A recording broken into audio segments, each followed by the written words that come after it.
it's Sarah here, and today is Top 5 Wednesday.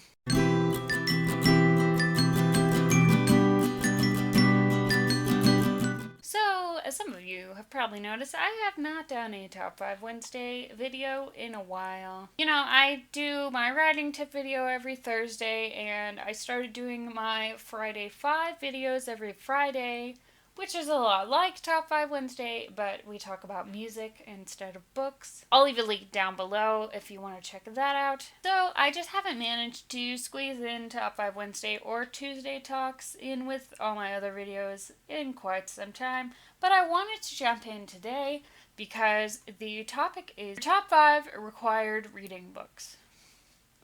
Now, these are books that you were required to read in school. So as I was preparing to do this, I discovered that I don't seem to have any of my copies of these. Coming in at number 5 is going to be Of Mice and Men by John Steinbeck. I remember reading this in, I want to say 11th grade, and it was one of the rare books that I read in school that I just could not put down. I mean, I feel like I was very much engaged and involved, and I really wanted to know what was going to happen with these characters, and it just completely broke my heart. So it tells the story of George and Lenny, who are these two migrant ranch workers who are going around from place to place searching for new jobs during the Great Depression. And I feel like it centers around their relationship more than anything else. I mean, I haven't read it since the 11th grade, so I'm sure there's a lot that I've forgotten about it. But there's also a lot that I remember, and the 11th grade was a while ago for me. So that really says something that it stuck with me.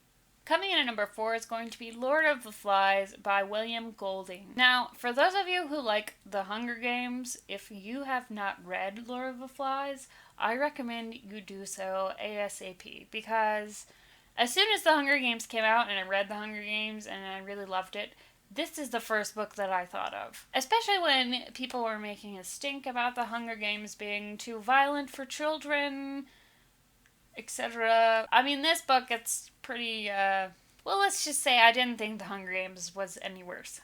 It's about a group of British boys who all get stuck on an island, and they kind of try to govern themselves. And that's all I'm going to say about it.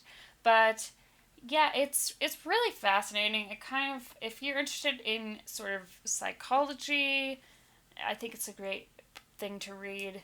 It brings up a lot of interesting themes about, you know, people's ideas about human nature, and it's just a really well done, great read. I read this one in 12th grade, and it stuck with me as well. I definitely want to reread this one at some point in the near future. Coming in at number 3 is going to be Go Ask Alice by Anonymous.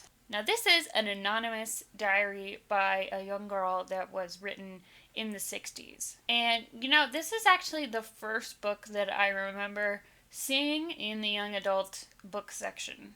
Because I feel like when I was a teenager and I was growing up, young adult books weren't really a thing yet.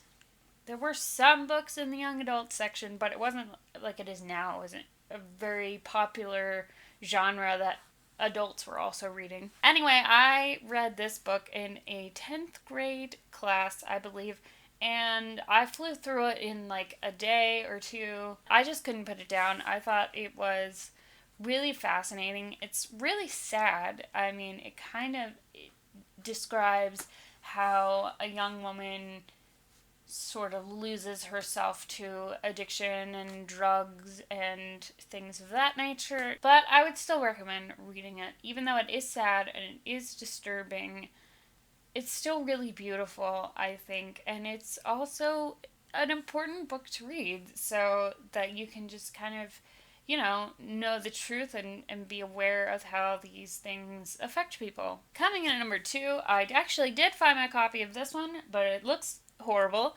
and that is Trilby by George du Maurier. Look, I've got like little things highlighted, so I can't bring myself to part with this copy, even though it does look really beat up and bad. When I was in college, I took a lit class that was all about the artist in literature. So everything we read was about artists. This is a very much bohemian kind of artistic book about a young singer named Trilby and her kind of mysterious mentor named Svengali. I was definitely a fan of Svengali, and he actually inspired one of the characters in my novel. Actually, I think this novel in general was a big inspiration for me. It's very bohemian, and I really enjoy that sort of thing. So I definitely loved this book.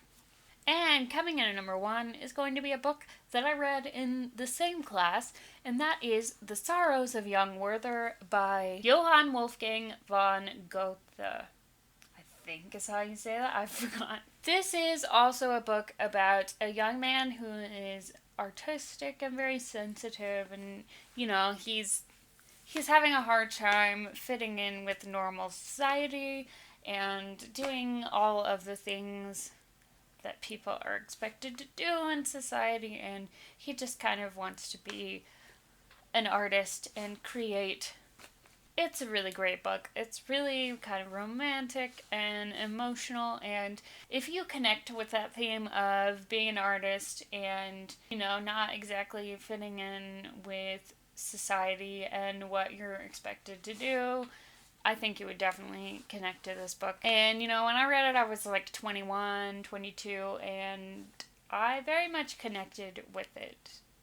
I don't know that I would have the same experience reading it now, but I really loved this book, and reading it was a great experience for me. Alright, so there you have it. Top 5 Wednesday, my 5 favorite required reading books. Make sure you subscribe to my channel if you want to see more videos about books or writing or music. I would appreciate that. And until next time, thanks for watching.